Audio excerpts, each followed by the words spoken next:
The Chinese Communist Party is on the march and even arresting dissidents and human rights activists outside the borders of mainland China. No surprise, right? In today's episode, I'll speak to one of those activists and take you inside the fight to expose the human rights violations of the CCP. Many of you should be asking, or many of you may be asking, why should I care? Why should we even care about what's going on here? Well, I have a friend who bravely stood up to the Chinese in Hong Kong and learned firsthand from him and from my guest today about how China crushes freedoms and is on the march across the globe. It is the amazing courage of these people who stand up to China that we even know a remote little bit of the truth about this. And I'm going to talk to you about that and why knowing their stories is important for our freedom and for our future. You do not want to miss this episode. Folks, I want you to take a deep breath. Just breathe deeply. Yes, yes. You know why we can breathe deeply and exhale? Because we've got trees and plants and amazing life all over this planet. And I love gardening. I love planting trees. I love living around nature. And that's why I have Fast Growing Trees as a sponsor of this show. I'm so excited. Thank you so much, Fast Growing Trees, for coming back to the Sarah Carter Show. I love everything about what you do. I go outside and I garden, and I'm going to tell you, these are the experts, Fast Growing Trees. I want you to listen to this. Imagine you're on your internet. You're deciding, what do? I don't want to hire like some nursery. I don't want to spend thousands of dollars for somebody to come put some plants in my backyard. So all you have to do is go to Fast Growing Trees, right? You go to Fast Growing Trees, use the promo code Carter, though, CARTER, and you go in there and you say, well, okay, I live in this area of the country. What are the best plants for me to put at this time of the year in my garden? And guess what? Fast Growing Trees will do it all for you. It's like having a personal gardener inside the website, right? Join over listen to this, 1.5 million happy Fast Growing Trees customers. Go to fastgrowingtrees.com/Carter now, and you'll get 15% off your entire order. So go crazy. Buy all those trees. You'll get 15% off your entire order. They have so many different beautiful plant life. Get it now. Get 15% off fastgrowingtrees.com/Carter, fastgrowingtrees.com/Carter. So I'm going to just jump right into this because China is working diligently to spread its wings across the globe and become the world leader. This is what they want. This is what the Chinese Communist Party is after. There are few people in China. Well, let's talk about Hong Kong for one instant. Before COVID, I was in Japan. And I went to Japan with Japan CPAC. And some of you are probably the conservative political action committees in Japan. What's going on there? Well, let me tell you, there are a lot of conservative Japanese that want to have a strong relationship with America and with conservatives here in the United States. They believe in the same process and the same values in freedom and liberty, in capitalism. And although it's a little different than the way we see things here, it's pretty much the same. And just to refresh everyone's memory, I don't know if you remember the assassination of Shinzo Abe. But Shinzo Abe was a hero across the globe in his fight for conservative values. And in Japan, a very close ally of the United States, Shinzo Abe, was killed on July 8th, 2022. He was assassinated. And Japanese prosecutors, they formally charged a suspect in the assassination of Shinzo Abe. But Shinzo Abe was murdered because of his beliefs. My friend Yoko Ishii is going to be with us soon on the show, and we're going to talk in detail about other freedom fighters in the Far East and how they are standing up to China and to China's global dominance. And that's exactly what China wants to do. Listen to how interesting this is, folks. You know how I talk all the time? I go on Sean Hannity. I brought you exclusive reporting about how the Chinese companies like Huawei are putting their technology or have put their technology into our cellular towers in Montana, right near our 150 ICBM nukes. I've talked about that over and over again. In fact, I brought Brendan Carr in to this podcast years ago, maybe 4 years ago, multiple times, so that he would disclose it. That story was out even before any of the mainstream news outlets wrote about an FBI investigation ongoing into China's technologies being transferred and put into some of our cellular towers, our 5G systems here in the US. I mean, this is an adversary of the United States. I've been warning you about this. In Japan, and also about the Chinese purchasing land here. Well, what you might not know is that in Japan, the same thing is happening. The same thing is happening. Yeah, are you surprised? I mean, look, this isn't just about the United States, and we can't sleep through this. It's an uncomfortable truth. It's something we have to wake up to. We could literally be on the verge of World War III. We could see a shift in global power and dominance in our world, which, by the way, will not be to our benefit. We have a president in office right now that has sold out to the Chinese. Remember everything they tried to say about President Trump, all those lies about Russia, which I feel so blessed that I was a part of exposing, that I wouldn't let the pressure stop me from telling the truth. All of those lies, well, it's what the Democrats have been doing. It's what remember Vice President Joe Biden, when he was vice president, he and Hunter took tons of money from the Chinese, not Chinese companies, folks, Chinese companies tied to the Chinese government, tied to the Chinese Communist Party. Why do you think they made it so accessible for him to do that? Because they want to own him. And now in Japan, let me bring you to Japan, and the reason why I have Yoko Ishii on today and why we're going to talk about a Mongolian freedom fighter right now who is under custody. We don't even know. He disappeared. He's a friend of Yoko Ishii's, but just like the Chinese like to do, they disappear people. They disappear them. When you stand up to China, they make you invisible. They disappear you. This is an important subject for me. I was talking to my producer about this and, trying to figure out what got me originally started in this, in caring about what was happening across the globe so far away from our nation and how it connects to us and why that should be important for you. When my mother was in Cuba, and a lot of people have heard these stories, my mother was, obviously the government changed. My mother came from Cuba in the late 1960s. She was escaping the Castro regime, a communist regime. And of course, Russia, USSR then, the Soviet Union, that had control over Cuba. And she came in the late 1960s.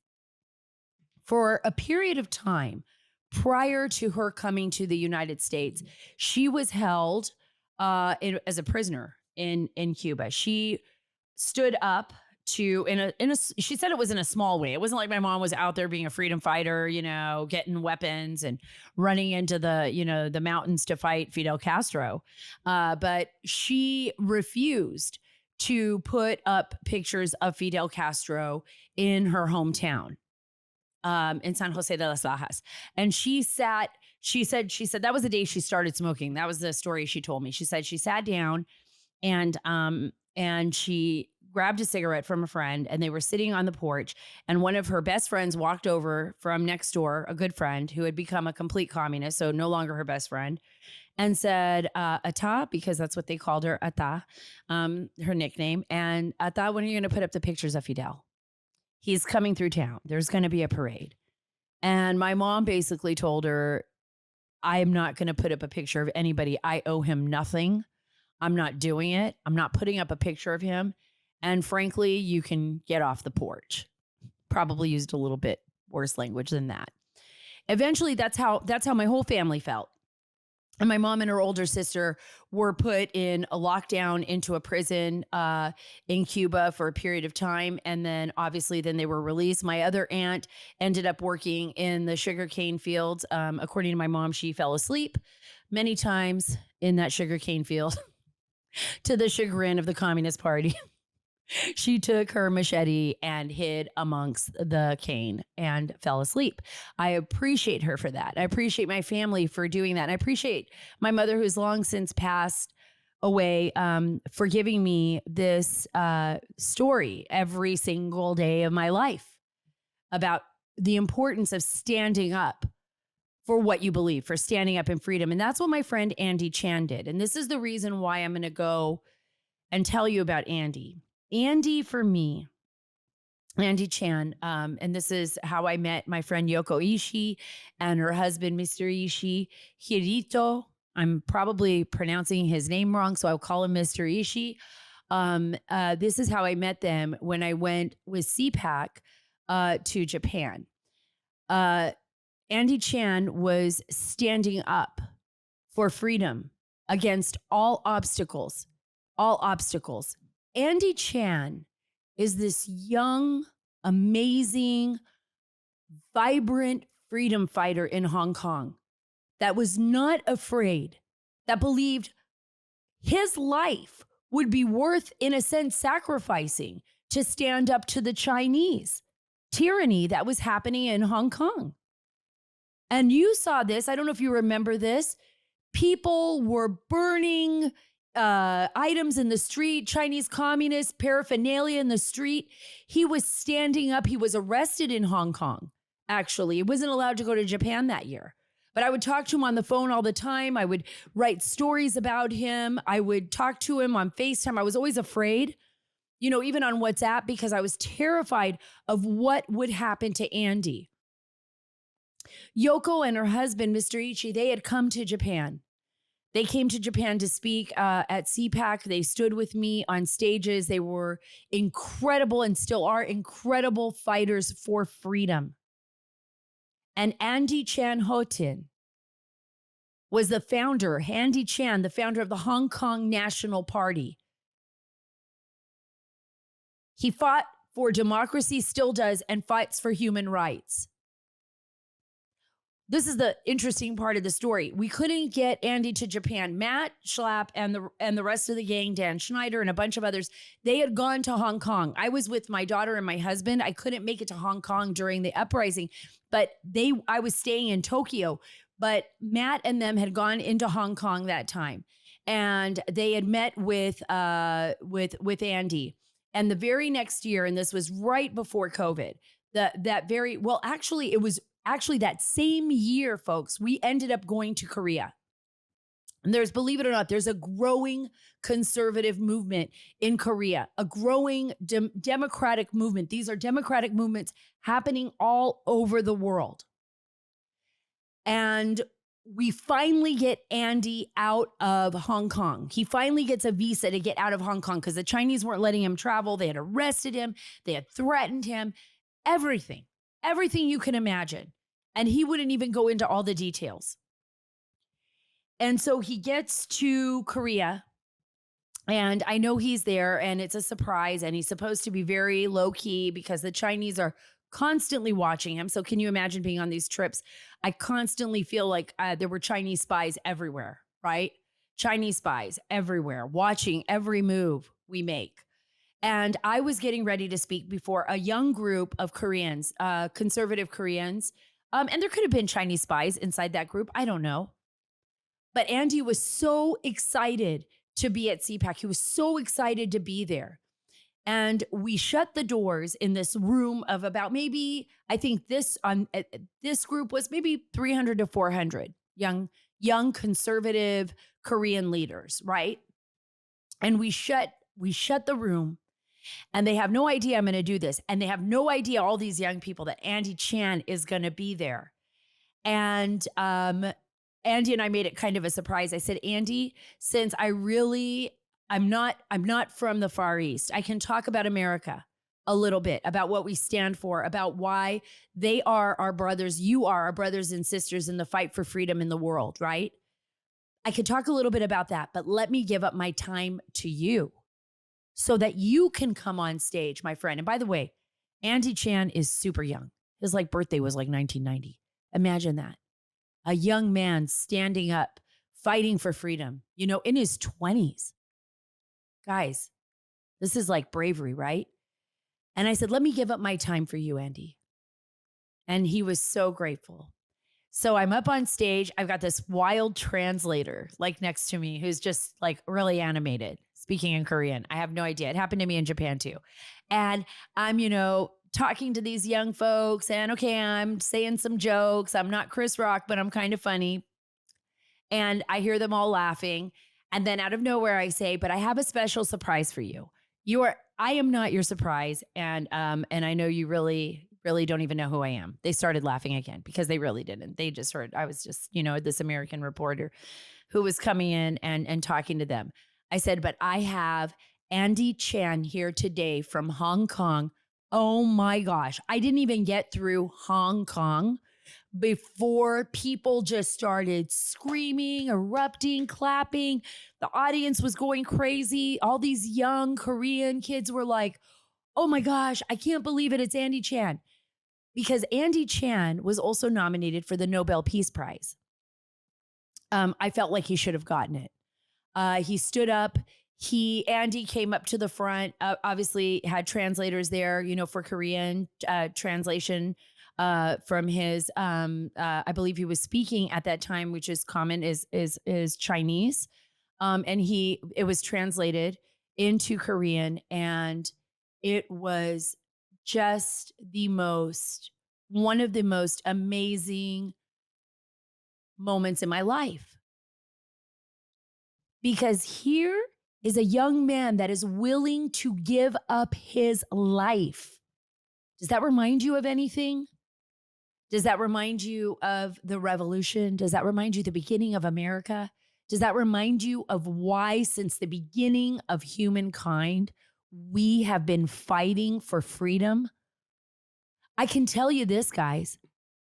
You could go through your day, you could go to the mall, you could go shopping, you can, forget that all of the little things that we have in our world today in America, are all because of the blood sacrifices of our ancestors, of the people that were here. Whether your family came here on the very first ships that came to America, or whether you came through Ellis Island, or whether you came, God forbid, and the horrors that some of our family members faced, during the slave trade and the horrors of American, whatever brought your family here, something blessed this land, that Constitution, that belief that freedom is essential for every single human being, no matter how bad of a history that we had, no matter how rough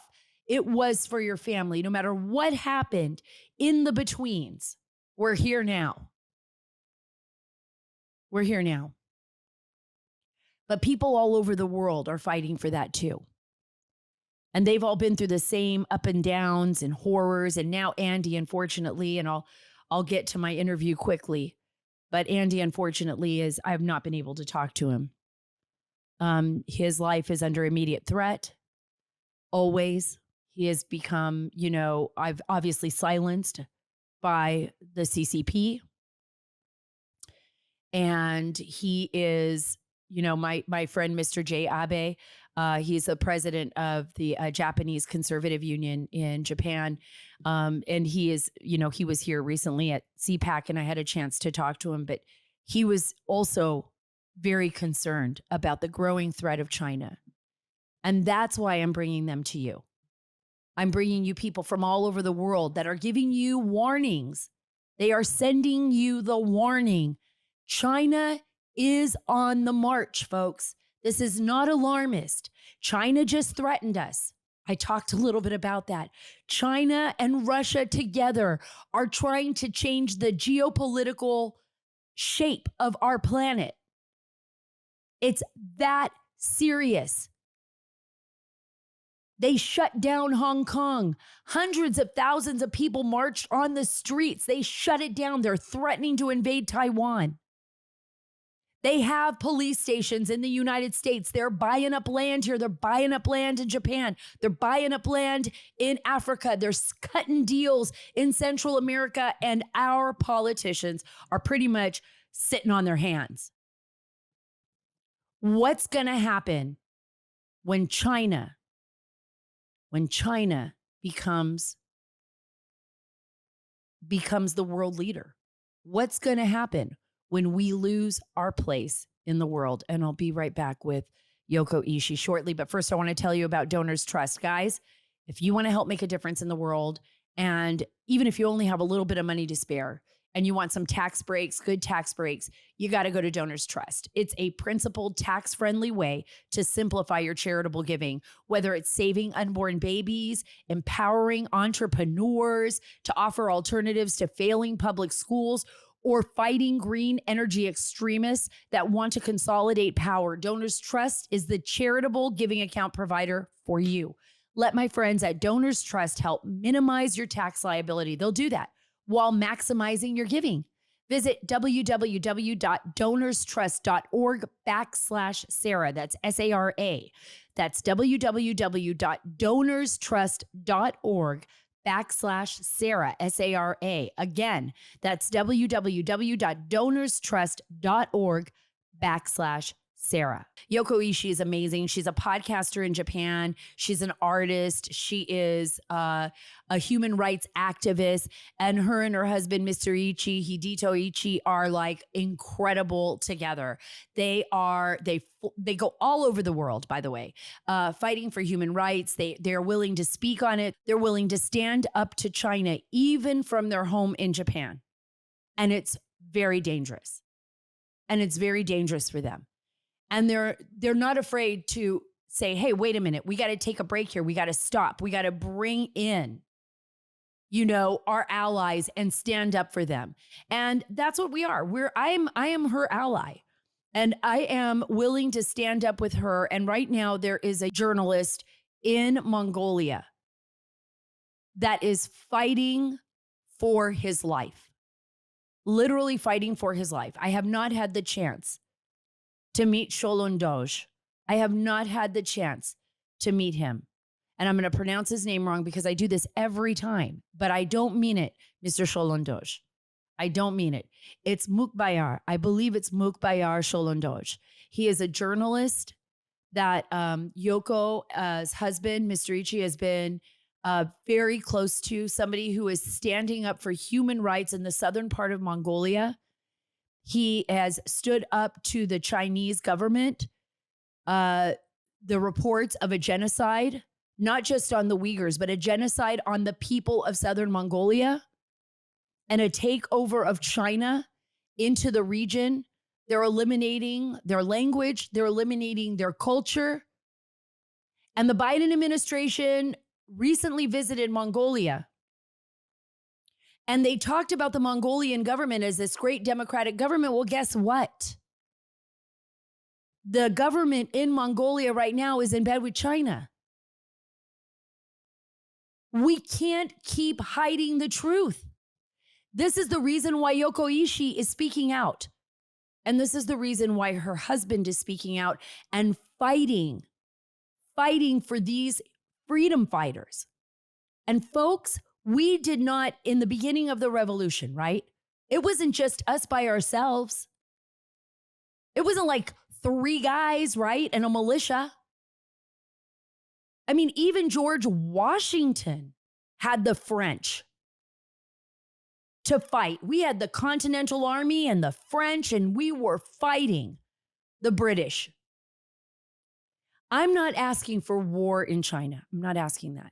What I'm saying is, as brothers and sisters in the fight for freedom, we have to listen to Yoko Ishii's story. We have to listen to Munkhbayar Chuluundorj's story from Mongolia, which seems so far away. We have to stand by their sides. These are our brothers and sisters in the fight for freedom. I can't believe it, but I'm finally getting Yoko Ishii back on the podcast.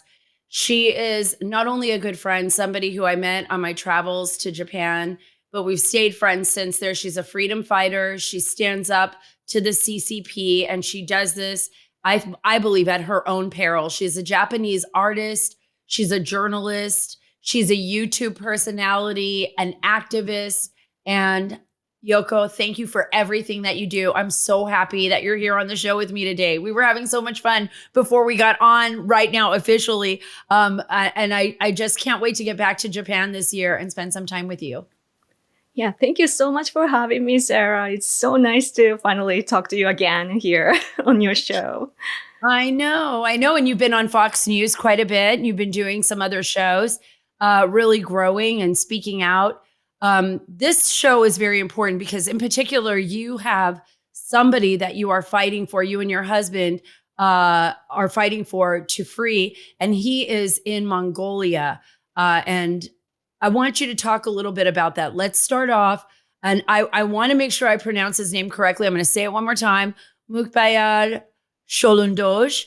And obviously, he has stood up to the CCP. Let's talk about why he is so important. Why do we need to focus in on what's happening with him? So this is a case that happened in Mongolia. Mongolia, an independent democratic country. And you might feel Mongolia is so far away that it doesn't matter for especially Americans. But it's about this independent democratic country that's surrounded by China and Russia. And this is not only a matter of Mongolia, it's an issue for all the countries of the free world. And so basically on February 17th last year, my husband's Mongolian friend, Mr. Munkhbayar Chuluundorj, was arbitrarily arrested in the Mongolian capital Ulaanbaatar by his own country, Mongolia. And who called him, to be specific, were the GIA, General Intelligence Agency of Mongolia. And he's currently in prison right this moment after being sentenced to 10 years in prison. And it's your first time to hear his name, right?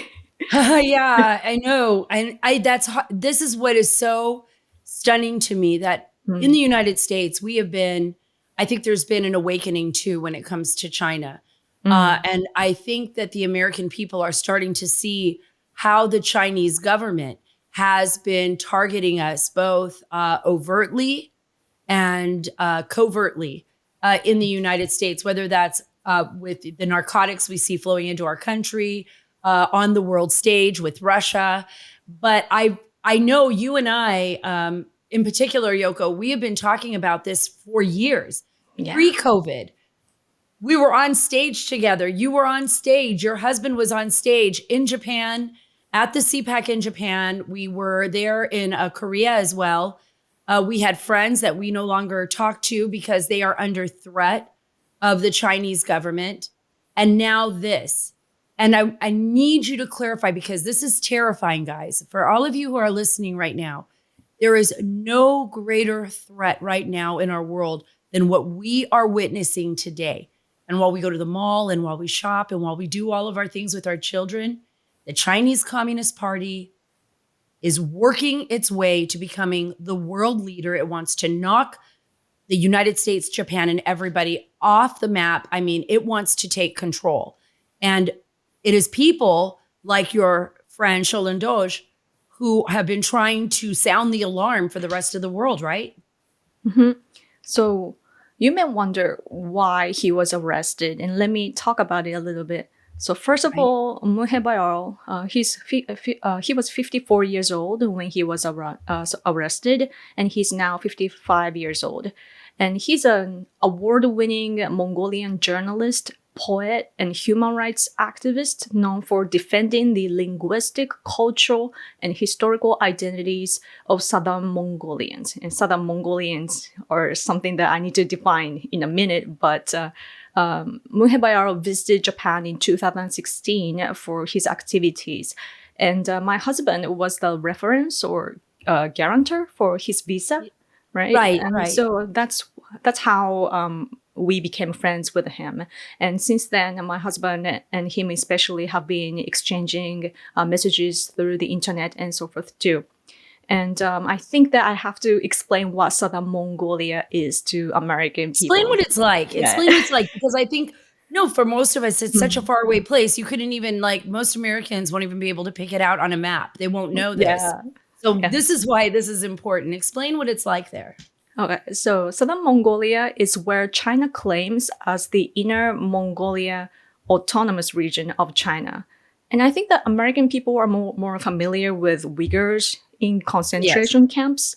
So it's said that it's about 2 million Uyghur people are caught in the concentration camps, and they're forced labors, and they are being the victims of the organ harvesting and so on. And And so, sterilization, organ harvesting. Yes, it's nightmare scenarios. yes. And it's pretty much the same thing in Southern Mongolia, even though it was earlier for Southern Mongolia. Southern Mongolia was the first victim, and it has been occupied by CCP since 1949.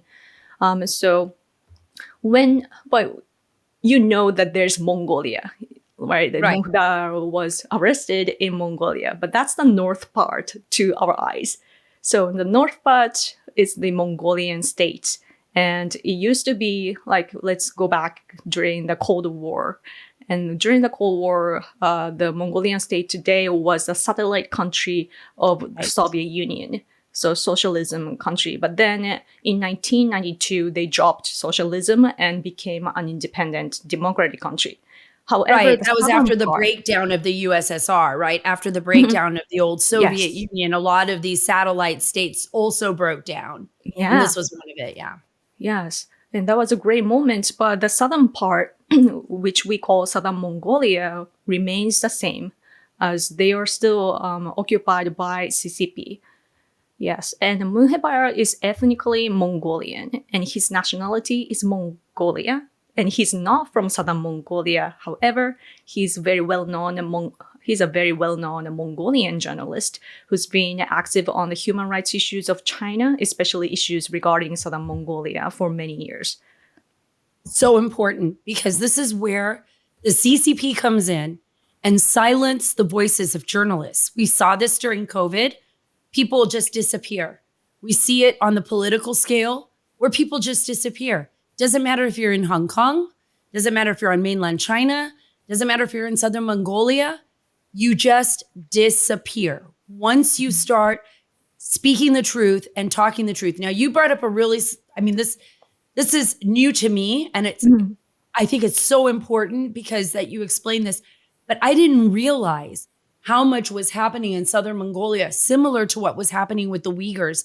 And I think we're still searching for answers with the Uyghurs. I don't think the American people, I don't think the world is doing enough to stop this horror from happening. But you're saying in southern Mongolia, it was the same. Mhm. They were doing the same organ harvesting, Oh, and slave, yeah, maybe, or yeah, what was no, happening there?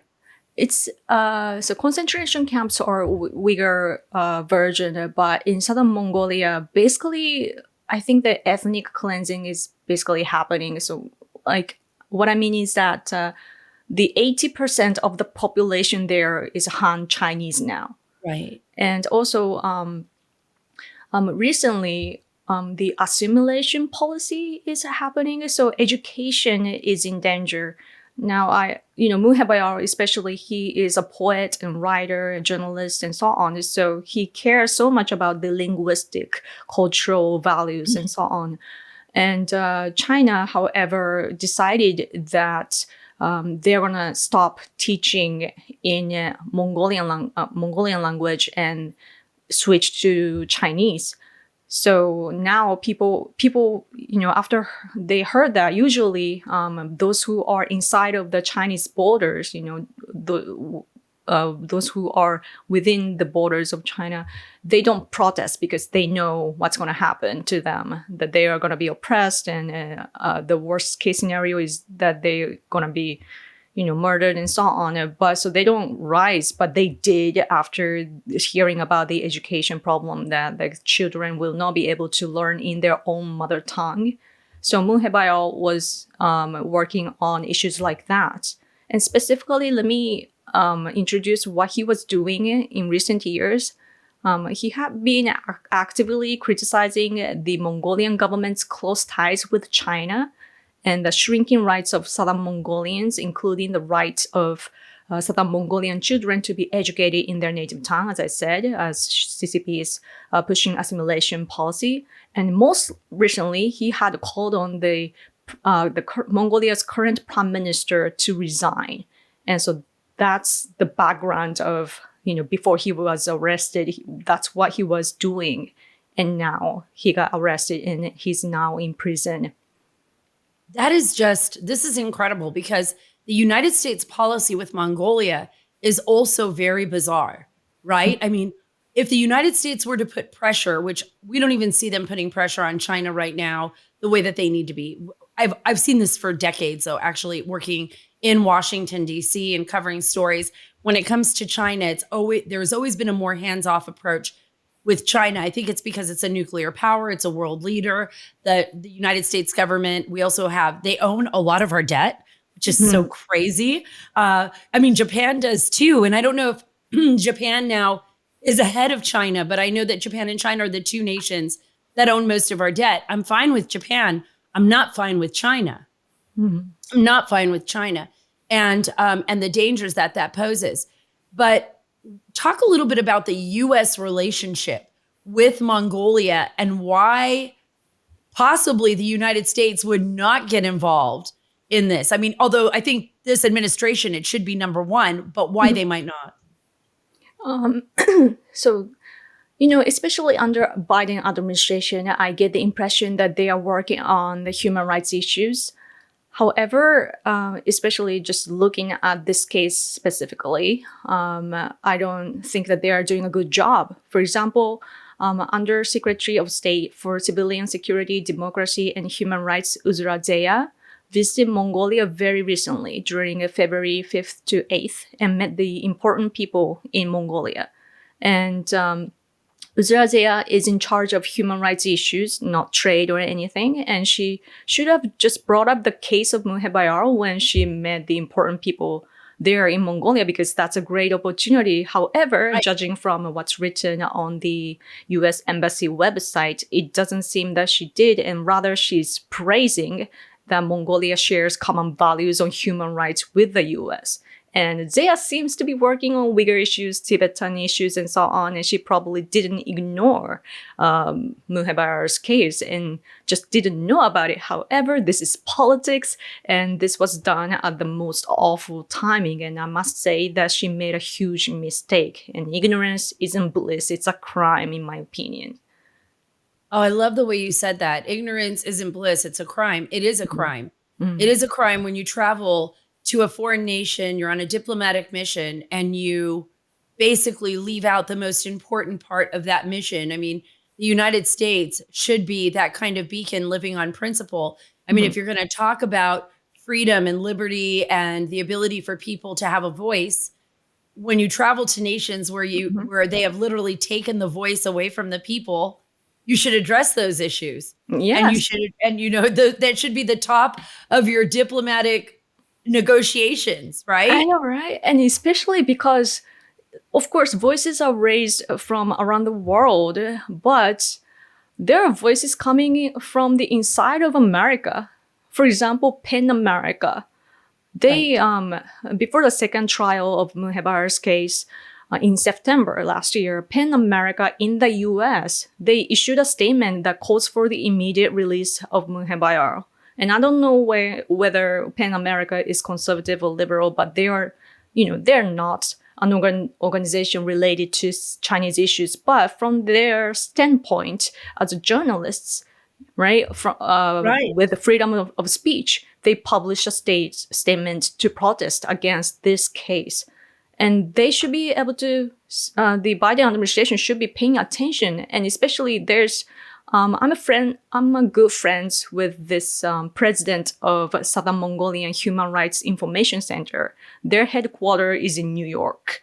And he's a Southern Mongolian man, but he lives in New York. And he and my husband and I, we worked very closely to we are working on this case like a project. And we have even called for many other groups to sign for petition and so on, but they are located in the US too. And let me see. I have a note So it's here. like, it's so weird. It's like we have all these groups inside the Mhm. US, right? Yes. Trying to fight, but yet the government, the United States government is kind of like, okay, I didn't see this. We're not going to talk about this. I find it hard to believe that they did not know this when they visited Mongolia. You know, when this was not like a front and center issue that somebody presented at the White House as an advisor, like, oh, before you go, I need to talk to you about this case, about Yes. Munkhbayar, you know, and I want you to look at this before you go. Why do you think? Because you and I have been doing this now for a while. Mhm. And I remember, and you are every day, every single day, a human rights advocate and fighting, you and your husband, for human rights in the, you know, in the Far East. And a lot of times people don't know, but she has like this amazing podcast in Japan. It's in English and Japanese, and it's like, you're great and you speak truth. Mhm. But why do you think it is that we are not actively helping? I mean, do you think this has to do, I mean, on the political scale, because we just don't want to rock China's boat, that we're just ignoring what China is doing because we're terrified of China? I don't know what's going on here. Yeah. The weird thing is that human rights is something that both conservative side and liberals can agree on, wherever we are coming from. And Right. for example, we are doing all these activities here in Japan, and we're actually kind of famous here, right?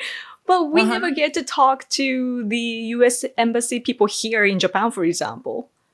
And we have so much information, but they're not willing to listen. And they decide who to talk to and so on, and not really paying attention to what's really happening here. And also we do activities that stand out, like we do globally. So for example, what I wanted to say earlier was that over 100 global rights groups, we called for the immediate release of Mongolian writer Munkhbayar. And we worked on this on January 12th. And so before Uzra Zayar's visit to Mongolia, and over 100 global rights, like human rights groups, that is a huge deal. And we had press release and we notified all the important people. So it should be known. Somehow they're not paying attention, or they just don't know. And it's not like we are just activists, that don't matter.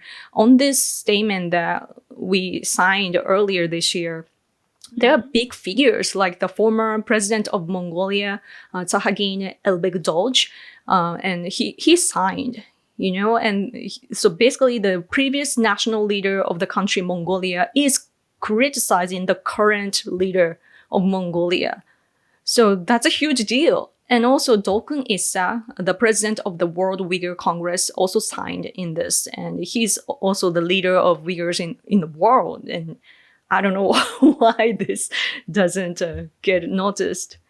I feel like we're ignoring all of what is happening in China. And this is for every single one of you out there that are listening to this. You think, well, why do I mean, there's so many issues. Why should I care about this? Why should we care about Mongolia? Why should we care about what's happening in Hong Kong? By the way, we should care about this. I mean, it's probably the most important issue ever. Taiwan right now, will China invade Taiwan? I believe they will, Yoko.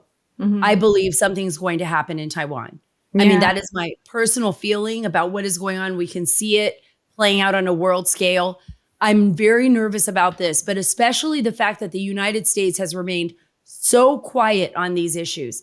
We saw it happen with our friend Andy Chan. We've seen it happen with others who have been arrested and taken into custody and standing up to the CCP. And one day, you guys, and it might not be that far away, one day we're going to see it in the United States. We're already dealing with it. We had that Chinese spy balloon coming across our country for 8 days. And finally, President Biden and the crew shot it down over the ocean. We've had China, obviously infiltrate. We have TikTok. We have the issue of fentanyl in the United States, human rights issues. But the Uyghurs, you brought up the Uyghurs. We have voices standing up for what is right and against what is happening to the Uyghurs, especially these internment camps that are like, the stories are horrific. but we're not pulling out of China. We're not pulling our businesses directly out of China. We're still dealing with China like it's a normal part of our everyday life. Mhm. And So- in the meantime, China keeps expanding, and Mongolia, an independent democratic country, is now influenced by CCP, arresting their own people for CCP. And why are you ignoring this? Bingo. That's it.